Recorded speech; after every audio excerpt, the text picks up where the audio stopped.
We're excited today. Definitely excited. Definitely excited. So, welcome everybody. Today, we are going to be talking with Aaron Kinghorn. And for those of you that don't know me, I'll introduce myself first off. I am Sandy McDonald. I am the co-founder and executive director of the International Association for Premenstrual Disorders.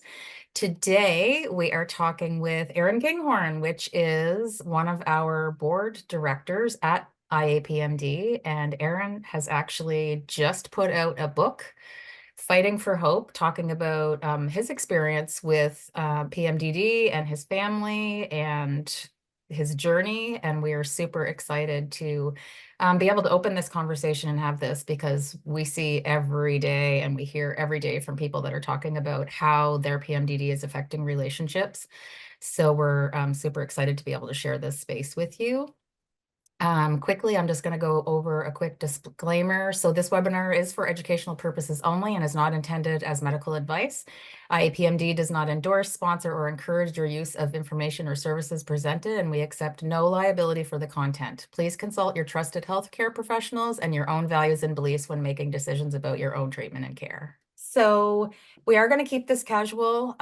We sent out to most people and we asked people to send us some questions, and we got a huge array of questions. So we're excited and absolutely no pressure on our part, Aaron. But, I know you're kind of like myself. You're a little bit of an open book and are very gracious to share your story and your journey.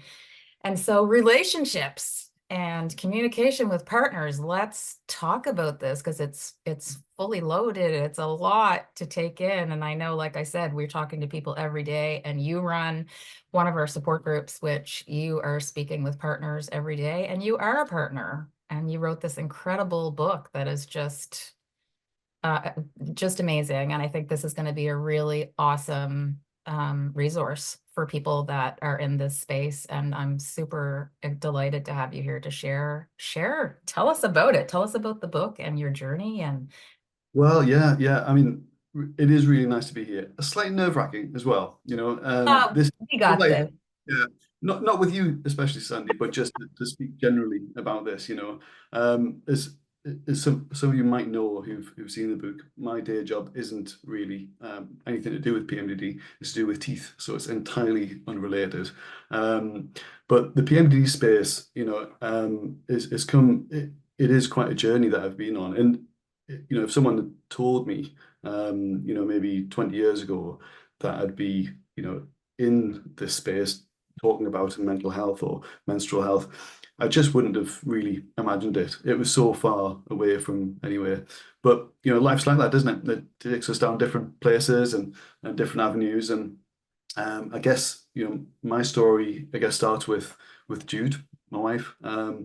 So I think it's worth telling me just giving you the whole background, giving you That the would be story. amazing. Yes. Um, so myself and Jude, we met through a mutual friend. She was at Leeds University and I was at Newcastle Universities, two good northern universities in the northeast of England, well, the north of England. And the opening line, I said to Jude when I first met her, I'd never said anything to her before, was, "Who's your favorite Pokemon?" And she gave me a really good response, which was Jigglypuff.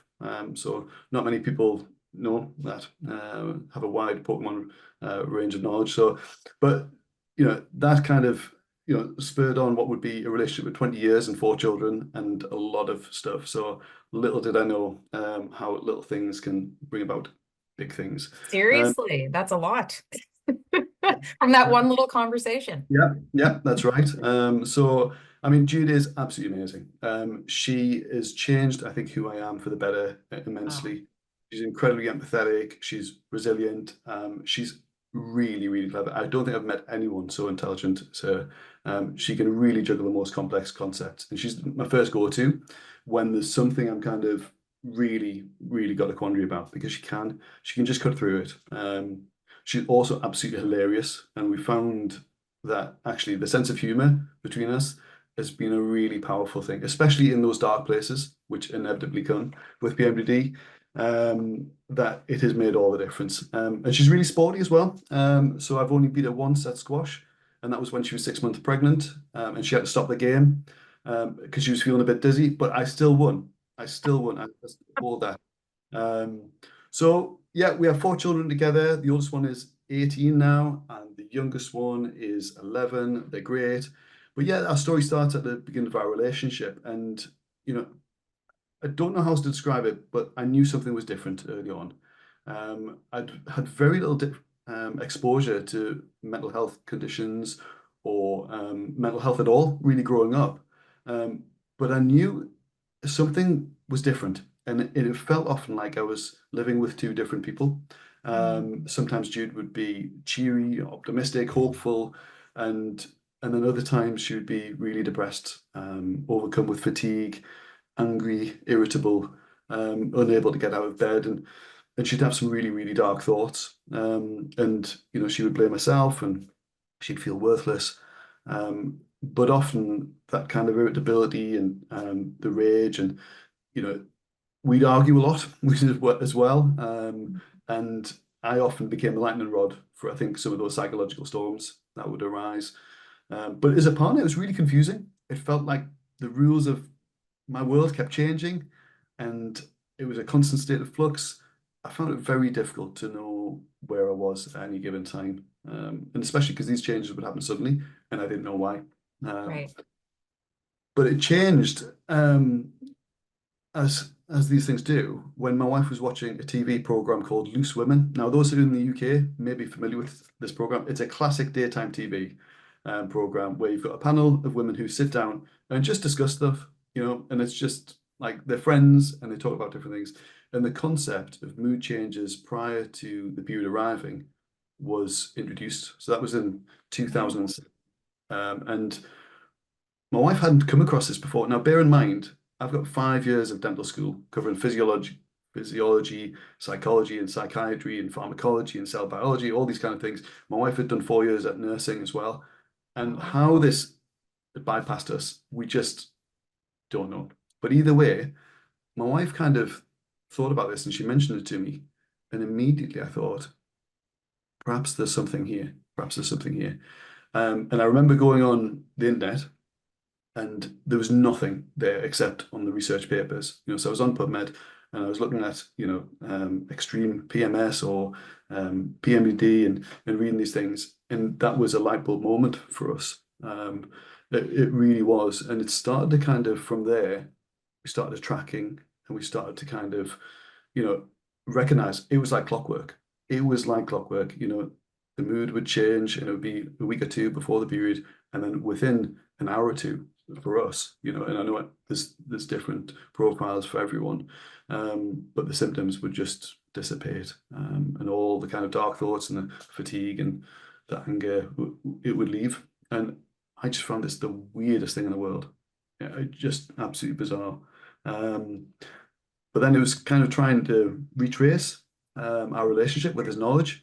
You know, it made sense why we had like this really great holiday in Portugal where we didn't argue at all, and we felt good the whole time, and it was great. But we also recognized that actually Jude on the wedding day didn't really particularly enjoy the day because Right. she was in the luteal phase. So, you know, it's a real experience going back, and I'm sure many of those who've been diagnosed with PMD later on in life probably identify with that a lot. But Yeah, Jude, I'm kind of feeling it right now. Like I'm like, yeah, yeah, I can identify with a lot of that being a passion, like a I don't know what the term is that we're using right now, but being a warrior or a yeah, survivor or, whatever we want to call it. I'm kind of feeling that because yeah, having these conversations with you and other people, it's like you do start to look back and you do start to see back and realize, wow, yeah, this pattern's been going on for a really long time. So yeah. I've likely had this a lot longer. So in being in a relationship, that's affected her and her way of seeing it, but it's also affected you and how you've seen it and how it's gone over the years and stuff as well. So that's a lot to take in as well. So, I mean, different times we'll look back at different events or memories and we'll be like, oh, hang on a second. That might make a lot more sense why things Mhm. happen a certain way then, you know. But Jude eventually got enough courage to go and see a GP, and we were really lucky that her GP just leapt on it and just said, Right. look, tell me more, which was, you know, I know it's definitely not the experience of so many of those who have PMDD. And from there, we went through lots of different treatments. And then at about 2017, when my wife was 34, she had a complete hysterectomy and oophorectomy, and went surgical menopause. And again, PMDD isn't in our life in the same way it was, but I recognize just how much impact it had on her and how much impact it had on us as a family. And so I started getting involved with the peer support, and I don't think I could have done the peer support while PMDD was going on. But I felt like with this knowledge, you have to give back. You have to give back, and and then when COVID hit, I thought about starting a blog, and so I started writing a blog. But quickly, it just escalated from a blog post to about 60,000 words. And and it's just me and Jude have talked over PMDD for years now, and kind of talked about to each other about the effect it had on us, and it's been a big conversation for both of us. And I just feel like, you know, you can't go and experience through an experience like that without having something tangible to perhaps write down and have. And I've just recognized that there isn't much for partners to really kind of explain. There sure isn't. Yeah, I mean, it's starting to get there a little bit, but I think that's why this conversation is so important. Yeah. There's very I little think information for partners. I think there's a lot of mistakes I made early on in the relationships as well. The relationship, I should say, not relationships. Yeah, early on in the relationship, I think my lack of understanding didn't really help. And I think in some ways I might have made things worse. Um, and, so there's a lot of mistakes along the way that if I could go back, that I would have done a bit different. And hopefully some of the content of the book helps partners to recognize that actually this needs to be dealt with in a certain way. Yeah. I think a lot of us feel that way, and I think a lot of us harbor a lot of shame and guilt towards our partners as well.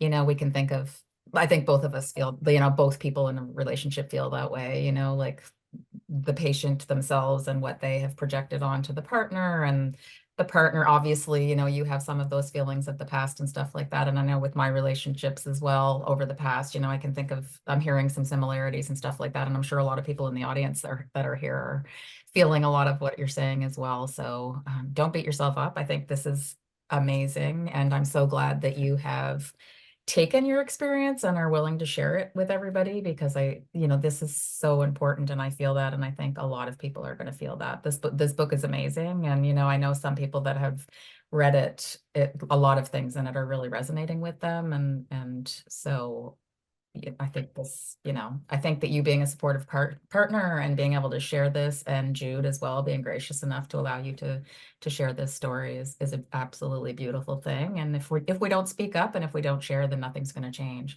And we see that now. That's why we're here holding space like this for people, so that they can hear these stories and be able to share. This is kind of like, I'm calling it's a little bit of a glorified support session, isn't it? Because people are going to have an opportunity to ask questions and talk, and you're being gracious enough to share your knowledge with us. So again, kudos to you, because a lot of us have experience with separation, divorce, and all of those things as well. So that that can throw another stressor into the picture for people. So it can be incredibly difficult to be able to deal with some of these things. So I think, like you were saying as well, like the shame and the guilt is such a big part, and it's such a barrier sometimes, because I know mhm, that many of those with PMD don't want to really kind of share how they're feeling sometimes because of that shame and guilt.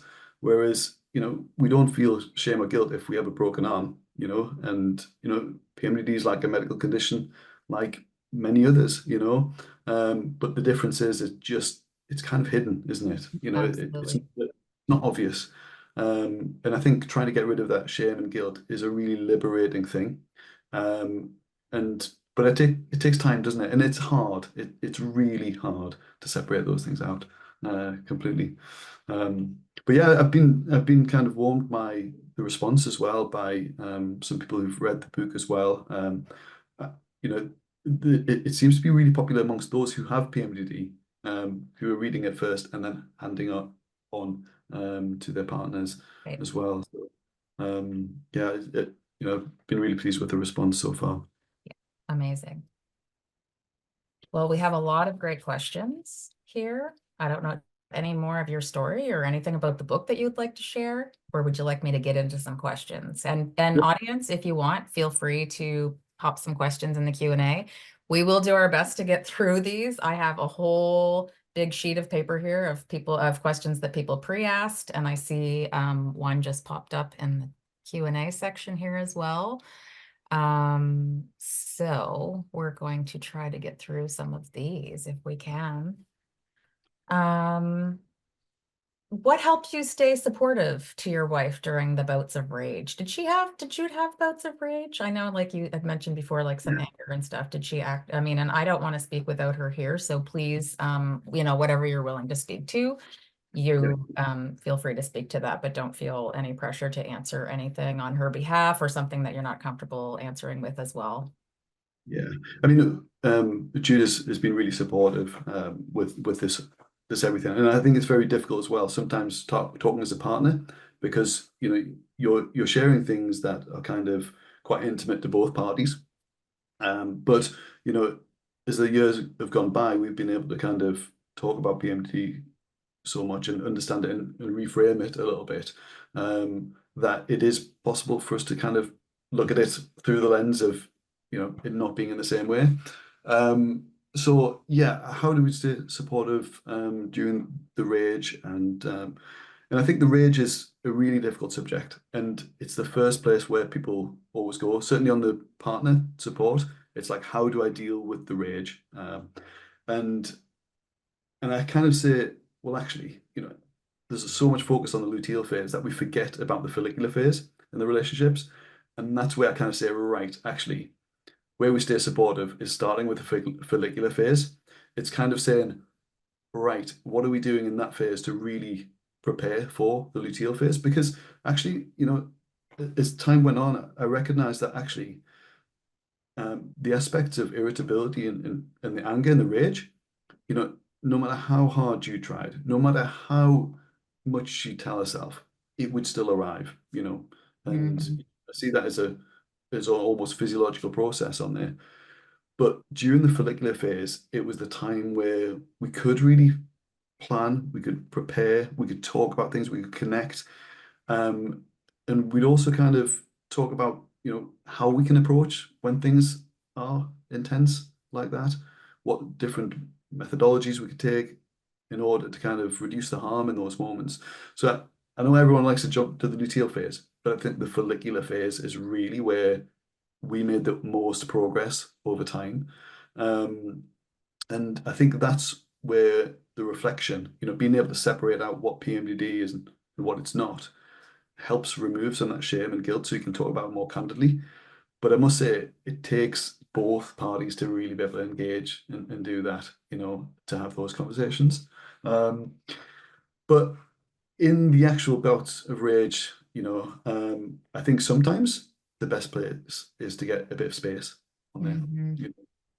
to have that prearranged, because there's the temptation to kind of just soldier on or engage and engage and engage, and it just ends up just fueling the fire. And sometimes it's just about constructively disengaging a little bit, and just affirming how much I care. Um, and naturally, there seemed to be this kind of natural feedback loop that brings things round eventually. Did you guys have any specific tools that you used when you knew that things were coming? I know there's a lot of talk about how can I predict this with my partner, or how can I be proactive? And there's a lot of questions here on, what are some things that we can prepare for? I loved that you mentioned, when they're in specific phases.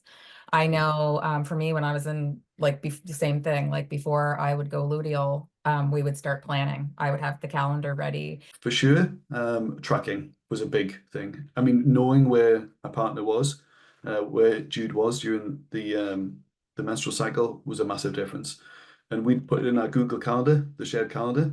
And so we were expecting it, because no matter what, you know, if it's not there, it always comes as a surprise on there. And the biggest indicator I knew that the luteal phase was started was that my jokes were not funny anymore. That was the big indication. So yeah, we track on there. I think one of the biggest interventions, I think, as far as I could do was try to reduce the stress of an environment on there. Um, and that's kind of, trying to make sure things are as comfortable at home as possible, trying to reflect. And sometimes it might be looking at the diary and planning for different social events and saying, right, to let's look at where that is. Do we really want to do that? Or if we are going to do it, how are we going to do it? Can we plan to leave a bit early? Or, we have things set up because how variable it can be, sometimes it's fine and sometimes it's not, So yeah, it is.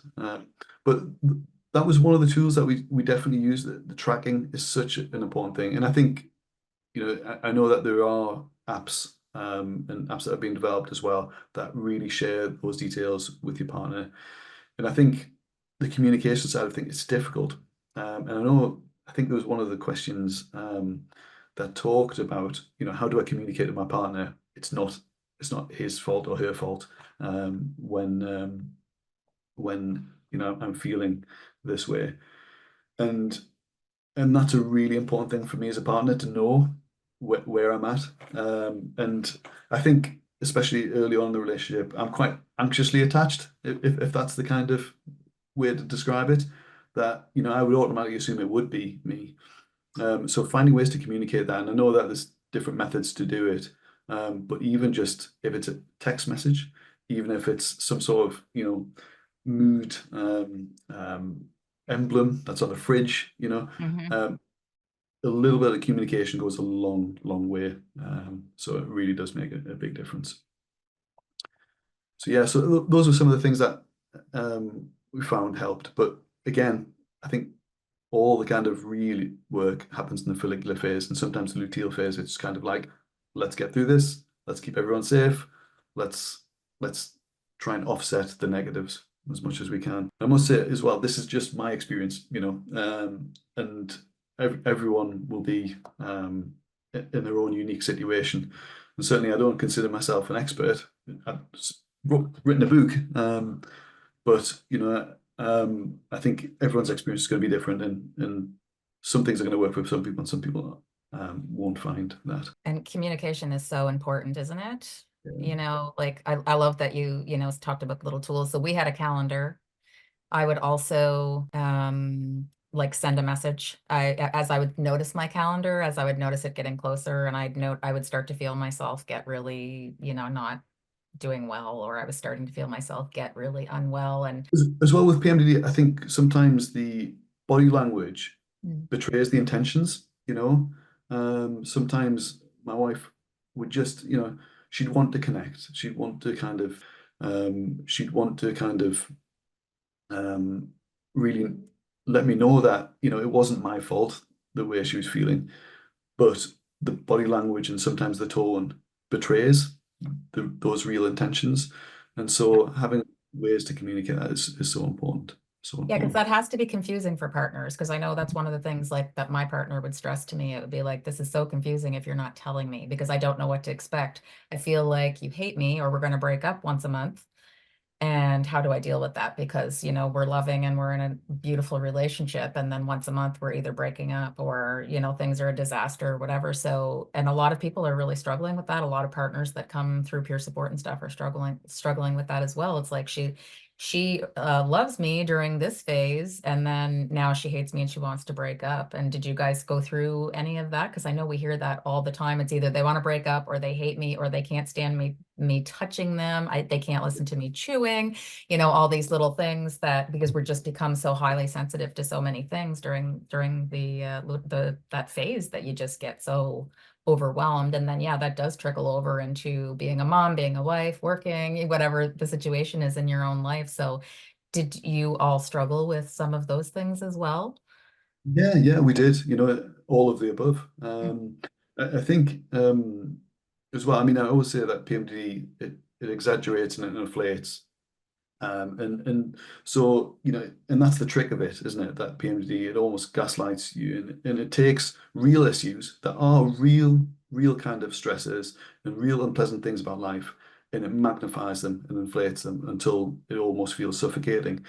And I think that's really difficult for a partner to kind of try and manage, because you've got that old kind of thing where you've got the man on one side just saying it's your hormones, and that's kind of just so invalidating, and so kind of it doesn't really cover anything.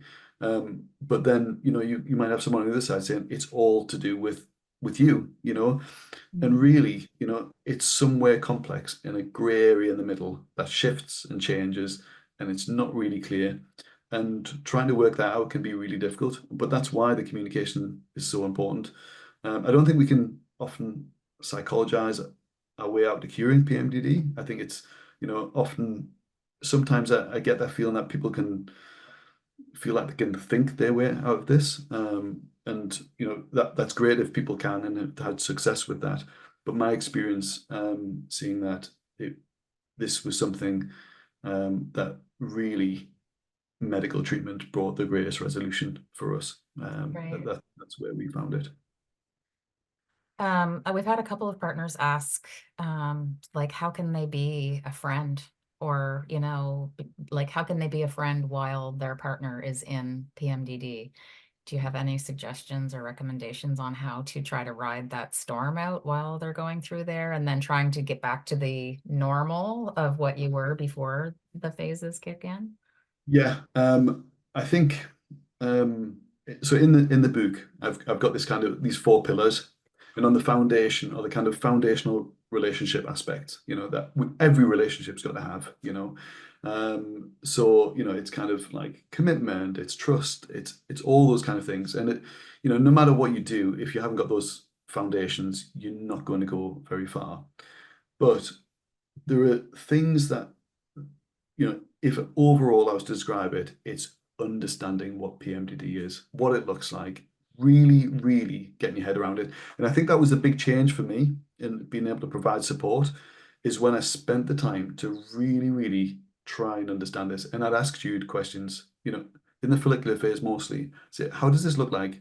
And when I do this, what does that look like? And tell me how you're feeling when this happens. And Jude is very articulate, very, very articulate about some of her feelings. And as time went on, I realized just how significant some of these changes were. And so if I was to kind of break up some different behaviors that are the kind of four pillars, one would be separating out PMDD. It would kind of saying, right, there's three people in the relationship. There's me, there's Jude, and then there's PMDD. That's there. And each of us have an independent relationship with PMDD, and the way it affects us. And acknowledging that and separating it out helps remove some of that shame and guilt as well, because we can see the way it's influencing each one. I think talking at the right time is key as well. So many times I made the mistake of just being like, right, let's have this heart to heart 2 days before the Yeah, pain is yeah, due. Yeah, yeah. it just Make sure the timing is good because it might not be so good. Might not go just well. Been there too. don't, yeah, don't do it, don't do it. It's just like, just wait. And just, you know, in those times, it's just trying to keep people safe, and trying to offset the negativities.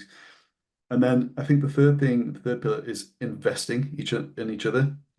It's so easy because, you know, sometimes when Jude would come out the luteal phase, physiologically and psychologically, she's in a completely different place very rapidly. But for me as a partner, it took time. It took time to kind of process what's happening. And sometimes she might not remember the intricacies of some of the things that happened in the luteal phase as well. And so I felt that often it took me a little bit of time to kind of switch back on, to the relationship, and using that follicular phase to really invest in each other. Take the time to spend quality time with each other if we can, to talk with each other, and to really kind of just reconnect. So that was really important. And then last of all, listening.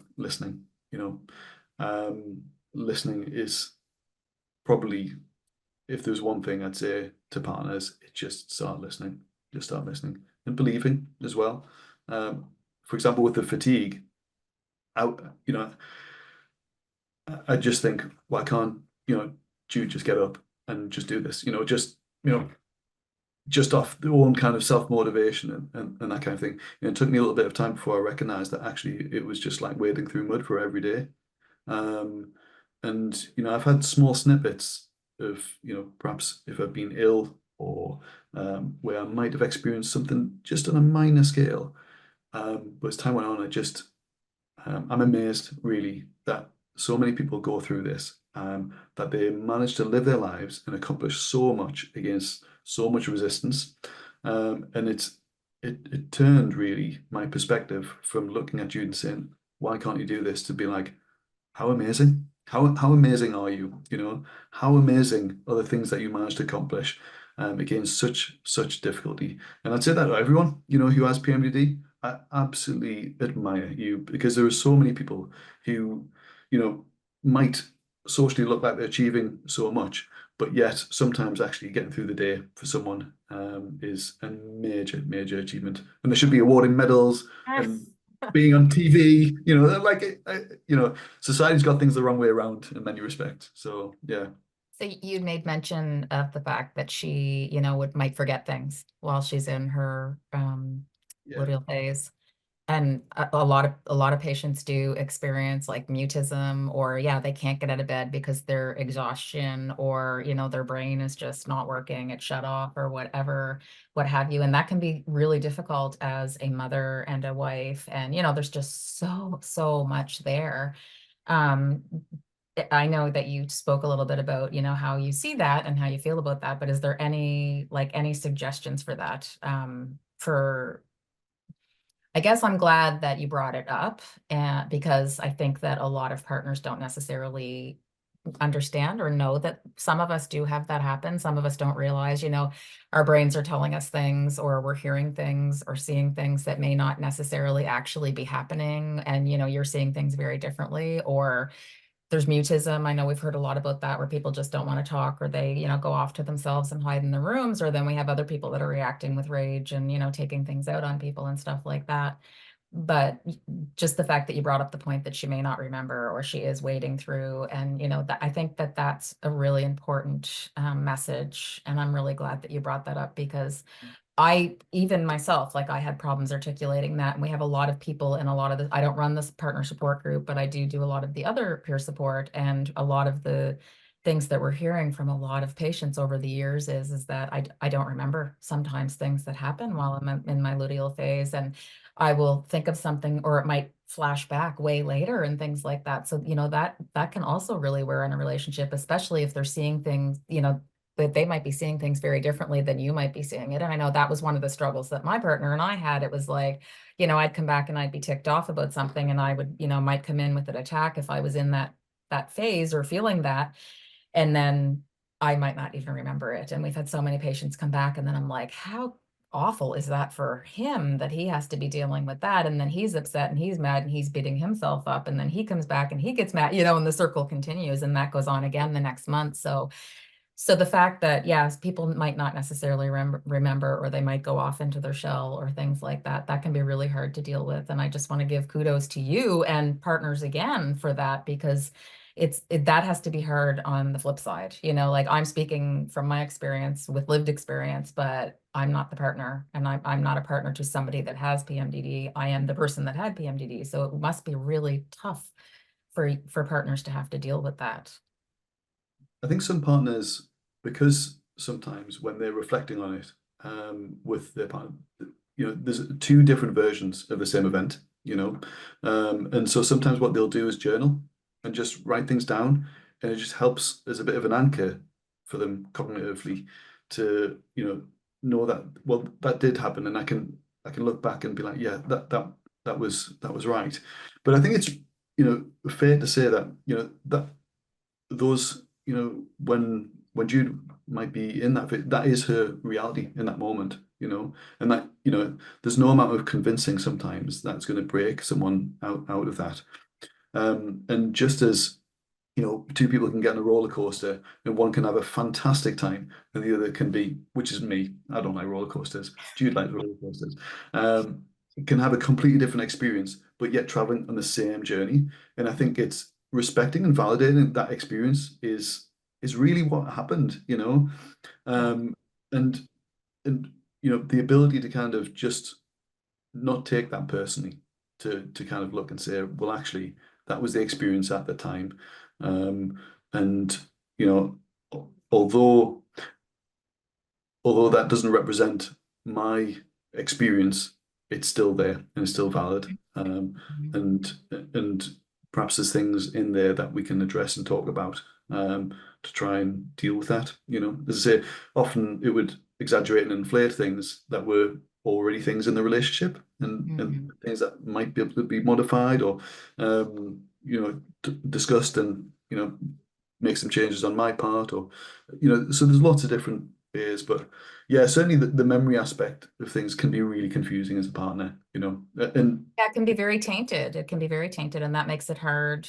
I mean, that's got to make it so hard for the partner to not be able to understand or see that, especially, if you bring some stuff back to us and we might not necessarily remember. I know my partner would come back and tell me stuff sometimes, and I'd be like, "What are you talking about?" Or then I would get more frustrated, and be like, "That's not how it happened. It happened like this." But it's like, as I became educated more to the disorder and started to appreciate things a little bit more and realize it wasn't just about me, it was about my whole family. This disorder affects everybody. It's not just the patient themselves. It is the entire family. It's the community. It's whoever's in your life. It affects them. So it has got to be hard for you all not to take things personally. And how do you deal with that? I mean, that is one of the questions. I saw it just a few minutes ago in the Q&A. I saw it came in a few times as a question before. It's like, how do you not take some of these things personally? And I know you kind of touched on that, but any other suggestions or tips on how, I remember sometimes saying some mean things, and I'm not a mean person. So I think that my partner would know this isn't her. But in the beginning, it was really hurtful. And sometimes, like, things can hurt. And I remember sometimes getting in some deep-heated conversations or deep-heated arguments. And then, I would lash out or he would lash out. And, then you'd be remorseful, regretful. Then the guilt would start and the shame would start again. You end up back in that same cycle every month. So how on the partner side do you not take things to heart so much? Because it's got to be really hard, because you're a person with a heart and a soul too. So it has to be hard for partners to go through this every month. So any other suggestions or anything on how not to take this personally? Because that seems to be one of the biggest things that partners have been bringing to us over the years of how it affects them and their person personally. so, I mean, I think first of all, it's important to say that personal, when things are said personally, it is hard. It is hard, and no matter how hard or how much you can do, things are still going to affect people. And I think, that's a really kind of, if it's getting to that stage, it's probably time to kind of just get some space, and that's healthy for both parts. But in the reality, when you're raising kids and like doing all sorts of things, you can't often do that. You have to be together. And I think the real power for me came from one, being able to separate out PMDD, what it was and what its influence looked like. And when I I, towards, before Jude had a surgery, I could see it, and I knew what it was. I'd been there quite a few times, and I knew that this was a symptom of PMDD. It wasn't kind of really Jude speaking in the way, she would. So I think that helped, but also knowing who I am, and actually, this is a strange concept, really, but I think over time it helped me solidify who I am as a character, and what I stand for, and be sure in the principles that I kind of try to abide by, by trying to be an honest person, trying to be a caring person. And often, through the lens of PMDD, the mirror that's held up, it doesn't look like that at all. And at first, in the relationship, I just thought, look, I'm going to be absolutely perfect. I'm going to behave my way out of whatever this is. I'm going to be spotless as a lamb. Nothing could be leveled. And did it help? A bit. But did it help? No, no, it didn't, because PMDD isn't caused by, often your partner. Yes, we don't help sometimes, but sometimes we do help. So I think, the second point is, knowing who you are and develop that confidence to stand for the principles that you do. But definitely those two aspects. And also, I think you've got to find, as corny as it how is, in those moments where it's really, really the kind of the most difficult, the more strained, it's finding that strength inside yourself to kind of just take a deep breath and just see it for what it is and know that it's going to come through the other end, um, and know who your partner is, and it doesn't represent the principles that they operate by. So that's how I do it. Just taking deep breaths and, sometimes time, just Yeah, waiting for it to change. amazing. It's such a beautiful answer.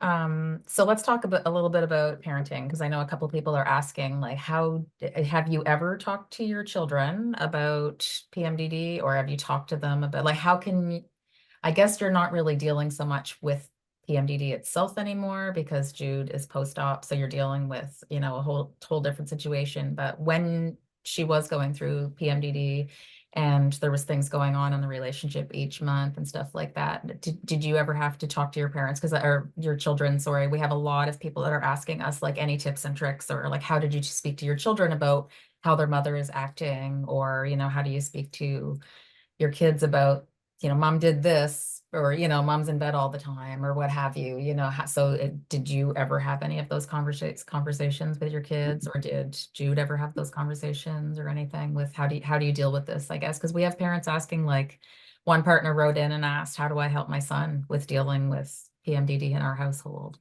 Yeah. So any tips or tricks or any suggestions on how to deal with that? My personal view is that kids understand a lot more than we give credit for. They can understand the concept of being ill, and they can understand a lot more than probably we. I don't think we need to dress it up for something that is different, because I Mhm. think if we do that, we risk being inauthentic. And so we you know as our relationship progressed, we were kind of raising our kids at the same time, and so they were growing up. And so as that happened, we would describe proportional to the age that they're at. So perhaps if they're 2, 3, 4 on there, we just say mum's ill. And so it might be on a Sunday afternoon, Jude's in bed, and we run out to the forest, and we or go to the play park, and that was really helpful for me and for the kids and for Jude, just again reducing the sensory overload as well during that time.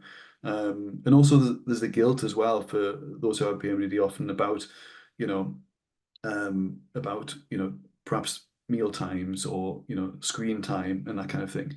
And and sometimes there's an acceptance. There's got to be an acceptance that if people are ill, they can't do they can't be the super mum that they wanted to be. And actually, I found that um, the ability to talk with our kids and talk about it and seeing the way things affect, I feel like it's made them more empathetic.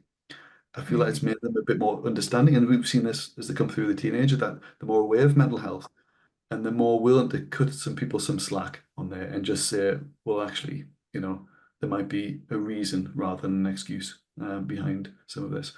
So I think talking with people honestly, and I think if you can't say it in person, write it down, write it down. But I think loved ones need to know and they deserve to know why things might be different.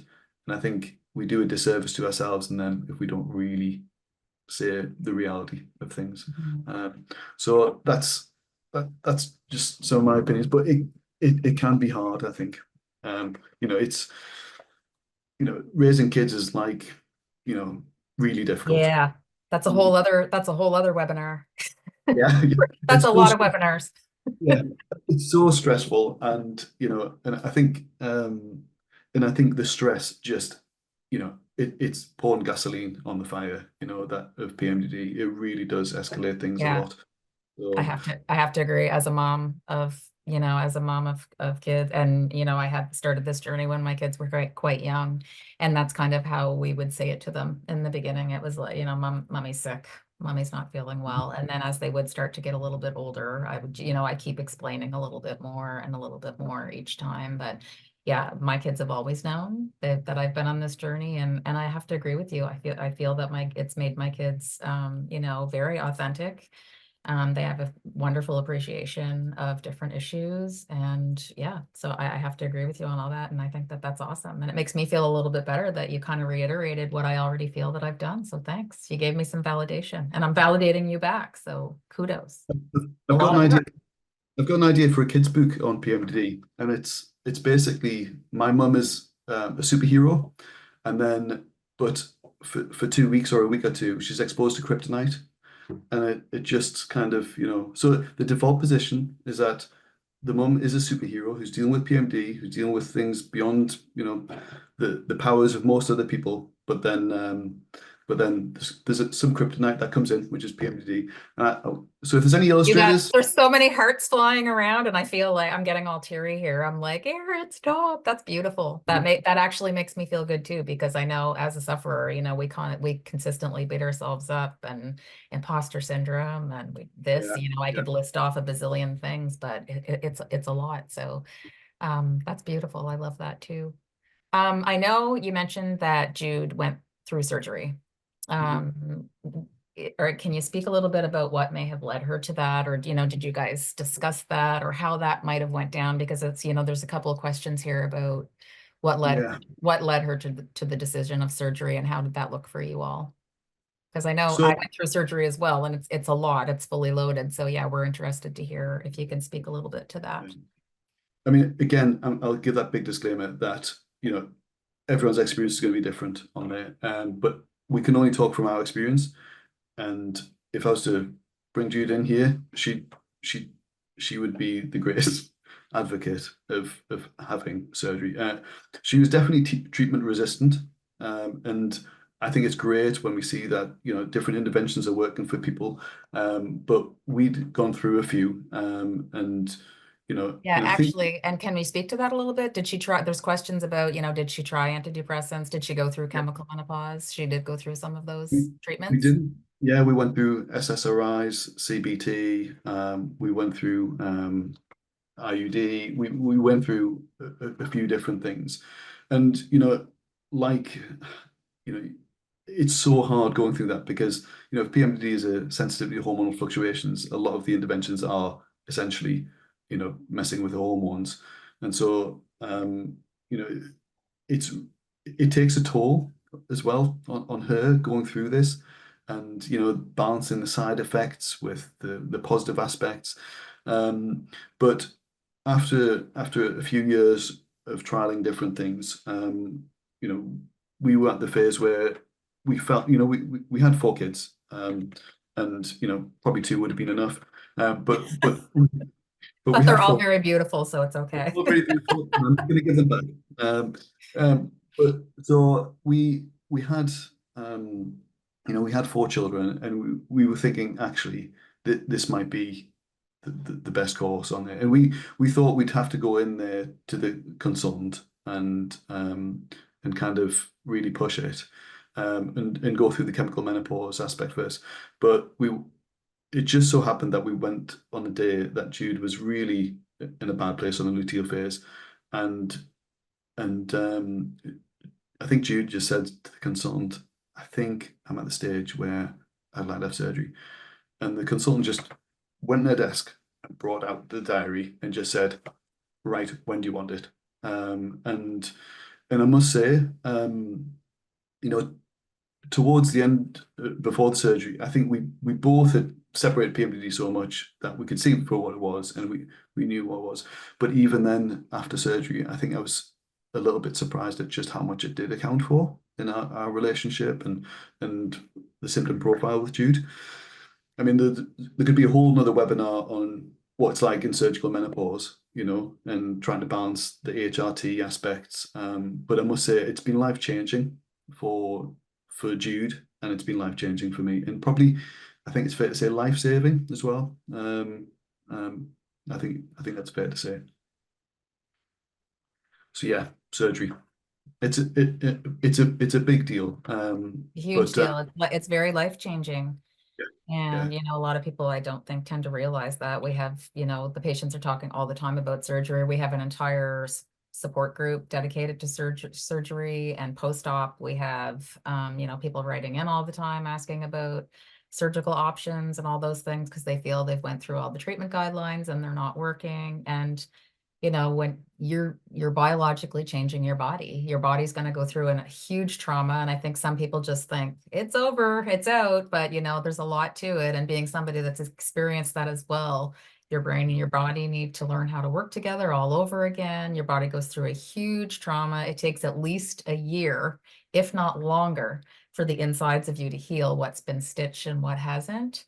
And trying to get HRT going and all these other things, it's huge. You're basically, I don't want to say trading PMDD for surgical menopause, but there's so many life changes and there's a lot to it. So it really is an individual decision. And again, as you already stated, surgery is the last line of treatment. There's many other things to try beforehand before you make that decision. And if you do make the decision to have surgery, it is irreversible. There's no going back. So it is a life-changing decision that you have to make. So make sure that you're really informed if surgery is, one of the things that you make the decision to do. And again, tons of information. There's a whole section on the website with regards to surgery if somebody wants to do that. And there's also support options if you wanted to talk to a peer support provider about surgical options or other treatment options as well. So just wanted to throw that in there for people. Somebody had asked if there was any non-surgical treatments that Jude may have tried before surgery that, maybe she found helpful for a period of time or not, or any supplemental therapies or anything along those lines that she may have found helpful. I know some people have tried, naturopathic medicine or acupuncture, little things like that. Has she tried anything Yeah. along those lines that may have helped her? Yeah, just quickly, the surgery, I think there's a few questions. It Oh, I was a just saw complete, one pop up. Sorry about that. Yeah. the surgery was removal of the uterus and ovaries. It was, that's what it was. Yeah, so again, we found a great success in medical treatment on there. So SSRIs really helped initially, really helped initially. But it seemed that their efficacy seemed to wear off a little bit over time. Um, but as far as kind of, you know, the kind of standard interventions, diet, exercise, and supplements, I'm afraid we didn't really find much success at all with it. It really didn't make much impact for us. Right. But I know that there will be people who find a lot of success with it. But the real success we found was through medical interventions, really. But yeah, limited success with anything else, really. But I think one thing that I think I think I wish we'd explored a little bit more was to look at therapies to really, and especially for me, I think it would have helped me back then speaking with someone. I wish I'd done that because it was quite isolating and quite lonely. It's I say in the book, it's like your partner grieves. Well, part of your partner kind of almost dissipates or disappears for a little while, and there's a grief as she disappears. But then there's joyful reconnection, hopefully. But yeah, I've lost my train of thought there. That's Sorry. okay. It's Yeah, it's a lot, isn't it? It is a lot. yeah. So let me just see, because there's a few questions coming up and I want to make sure I don't miss anybody. Um, do you feel that surgery was the best option for her? I guess there's some little questions here. So what type of surgery? So that would be a full hysterectomy and oophorectomy that she had. Did she have her tubes and did she have everything removed? So The whole kit, the whole kit. tubes, ovaries, uterus, Salpingectomy. and cervix, Yeah, right? So yeah. yeah, full hysterectomy and oophorectomy. So somebody had asked what type of surgery. So that's what the surgery would be. There's that frequently asked questions though on the IAPMD website is brilliant. It explains it in so well and it's so comprehensive. I'd urge anyone to kind of go there to really look that up, to really have a look because there is a lot of information on there that's really useful. There really is. And for those of you who may not be familiar with the website, if you go to the main website and if you look up at like the top right-hand corner, there's a little search. And if you go there, you can type in almost anything and everything that's in the FAQ. And there are like, I can't even tell you how much stuff is on there. You can type in for just for example, birth control in that little search section, and it will bring up absolutely every article that's on the website. You can type in surgery, it will bring up everything. So that's just a little tip if for those of you who don't like going in or you may be intimidated by the website, go in and just if you use that little search bar option, all that stuff will come up for you. There's also support. We answer questions. We have peer support providers that answer questions. You can go to support@iapmd.org and a trained peer support facilitator will answer you back within 24 hours and, hopefully answer your questions. Sometimes you can do some one-to-one. So like I had stated before, Aaron runs a partner support group. Tell us a little bit about that. Yeah, so once a month at the moment, and we've been doing this for a few years. We get together on Zoom, and the dynamic is different every time. Sometimes we have partners who have been in a relationship for 3 months. And we have regular partners who attend, and they've been in the relationship for 20 years. And we get together, and there's no agenda other than we just talk. And it is peer support, sharing good practice between. And what I will say is that if ever you doubt the humanity of the world on there, I have been incredibly moved and really restores your faith in humanity to see some of the people who attend that who Absolutely. who are just absolute gold on there and who are really kind of trying their best. And so yeah, so we talk and we try and support each other. And there's a little WhatsApp group we've got as well associated with that. So sometimes people will join that and share things there. And there's also a couple of Facebook groups as well. And on my website, I've started putting up little bits as well. And in time, we'll be able to put some things on IAPMD website as well.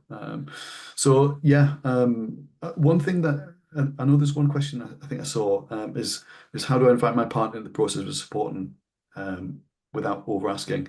And I think one of the things that I found really helpful in helping Jude understand perhaps my difficulties with PMDD was when I listened. And there's this phrase that I read in a book years ago, which is first seek to understand, then seek to be understood. And I feel like that's how the doors opened.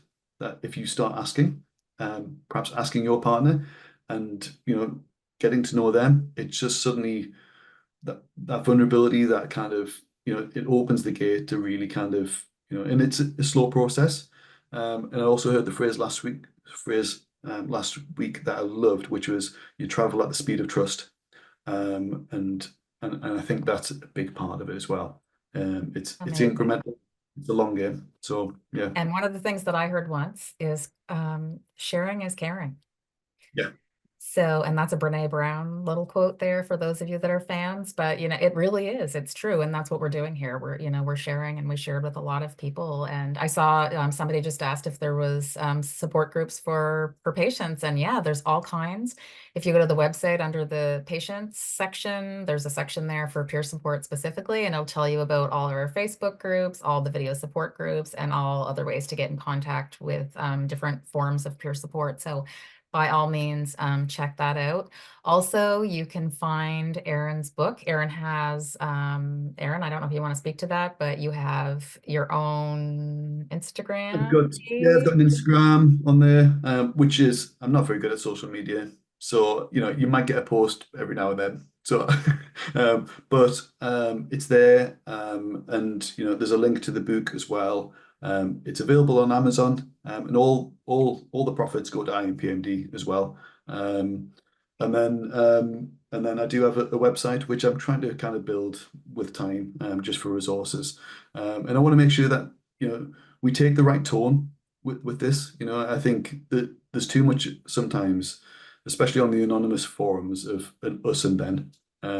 And we all want the same things. We all want to be in happy, healthy relationships. And I think with the right tools and communication, the right intentions, we can get there. Also, can I just say, if you have bought the book, please leave a review.